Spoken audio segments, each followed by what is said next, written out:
문재인 정부의 서민 금융 정책으로 각종 금융 비용에 대한 인하 압박이 커지고 있습니다. 카드업계는 지난해에 이어 오는 8월 또 한 차례 가맹점 수수료 인하를 앞뒀고 보험업계엔 그간 적자만 보던 자동차 보험이 최근 흑자로 돌아서면서 보험료 인하 요구가 커지고 있습니다. 저금리 등 쉽지 않은 환경에서 실적 선방을 해온 금융권은 난색을 표하고 있는데요. 최근 실적이 오히려 인하 여력이 있다는 주장에 근거가 되면서 냉가슴만 앓고 있습니다. 정홍규 기자입니다. 오는 8월부터 매출 2억에서 5억 원 사이 카드 가맹점 44만여 곳은 카드사에 내는 수수료가 줄어듭니다. 최저 수수료율 0.8%를 적용받는 영세 가맹점 기준이 2억 원 이하에서 3억 원 이하로 높아지고 1.3%를 적용받는 중소 가맹점 기준도 현행 2억에서 3억 원 사이에서 3억에서 5억 원으로 확대됩니다. 지난해 단기 순이익이 한 해 전보다 10%가량 줄며 역성장한 카드업계는 수익성에 비상이 걸렸습니다.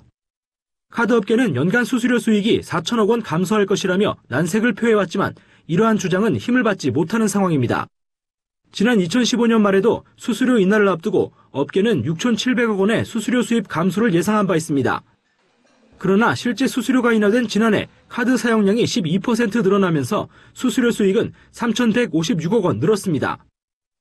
지난해 수수료 수익은 늘었지만 마케팅 비용이 늘어나면서 업계 전체 수익은 감소했습니다. 하지만 정부는 카드 수수료 수익을 기준으로 인하 여력이 있다고 본 겁니다. 보험사들은 매번 적자만 나던 자동차 보험이 지난 1분기 흑자 전환돼 부담스럽기만 합니다. 문재인 정부의 생활비 절감 대책의 하나로 자동차 보험료 인하 목소리가 커지고 있기 때문입니다. 이를 반영해 메리츠 화재는 이번 달부터 자동차 보험료를 0.7% 내리기로 했지만 대부분의 손보사들은 아직 시기상조라는 입장입니다. 손보사들이 자동차 보험에서 연간 기준으로 흑자를 달성한 적이 없기 때문입니다. 특히 자동차 보험이 흑자로 돌아섰다고 하지만 업계를 합한 규모는 지난 1분기 900억 원 수준으로 사실상 이제야 본전에 가까운 셈입니다. 서울경제TV 정은규입니다.